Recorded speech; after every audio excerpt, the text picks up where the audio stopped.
Next topic है हमारा कि ये जो फाइनेंशियल मैनेजमेंट जिसकी हम बात कर रहे हैं, ये एक समझ लो एक डिपार्टमेंट है।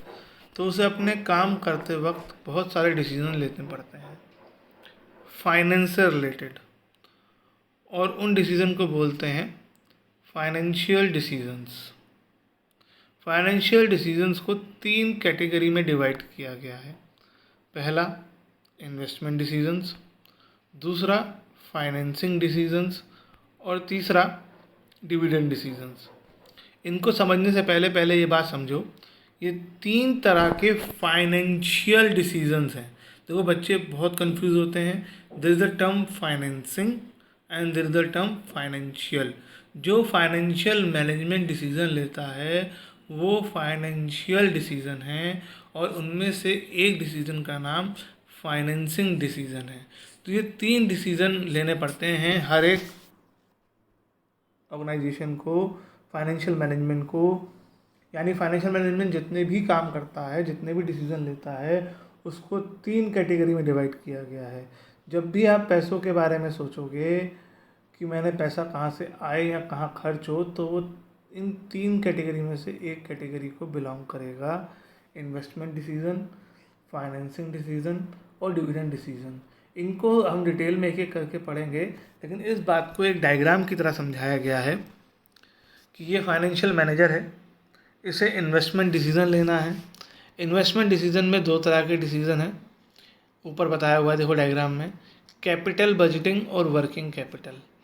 कैपिटल बजटिंग डिसीजंस का मतलब होता है इन्वेस्टमेंट्स इन कैपिटल बजटिंग का मतलब है इन्वेस्टमेंट इन फिक्स्ड एसेट्स। जो हम अपने फिक्स्ड एसेट्स में पैसा लगाते हैं उसे कैपिटल बजटिंग कैपिटल बजटिंग बोलते हैं। और जो हमारा करंट एसेट्स पे पैसा लगा होता है उसे वर्किंग कैपिटल बोलते हैं। यानी जो करंट एसेट्स कौन से, जो बहुत जल्दी जल्दी चेंज होते हैं, डेटर्स में, रॉ मटेरियल में, स्टॉक कह सकते हो, कैश, बैंक, ये सब वर्किंग कैपिटल हो गए। कैपिटल बजटिंग यानी जो आपने मशीन खरीद ली, बिल्डिंग खरीद ली, ये दोनों ही हमारे इन्वेस्टमेंट डिसीजन है, क्योंकि इनमें हम पैसा इन्वेस्ट लगा रहे हैं ताकि फ्यूचर में हमें कुछ पैसा वापस आए प्रॉफिट की फॉर्म में। That is a type of investment, चाहे वो मशीन में खर्च कर रहे हो, चाहे वो रॉ मटेरियल में खर्च कर रहे हो। तो इन्वेस्टमेंट डिसीजन में हमारे पास से पैसा जाता है और हमें ये सोचना पड़ता है कि पैसा कहाँ खर्च किया जाए। नेक्स्ट है आपका फाइनेंसिंग डिसीजन। फाइनेंसिंग डिसीजन का मतलब है कि पैसा कहाँ से आए, और इसमें भी हमारे पास 2 ऑप्शन हैं, डेब्ट और इक्विटी, ओनर्स फंड और बोरोड फंड्स। ओनर्स फंड यानी अपना पैसा, बोरोड फंड यानी बोरो करना है दूसरे का।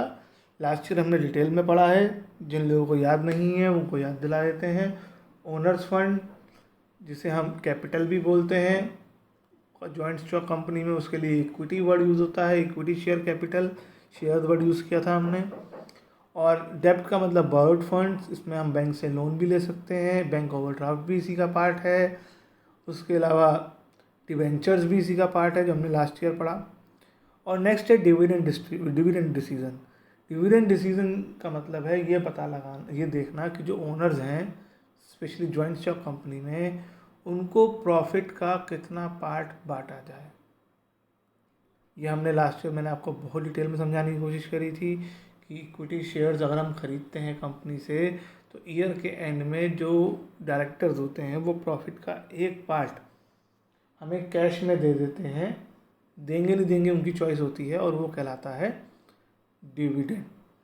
तो कितना प्रॉफिट का कितना पार्ट ओनर्स में बांट दिया जाए और कितना पार्ट रोक लिया जाए, वो डिविडेंड डिसीजन में आता है।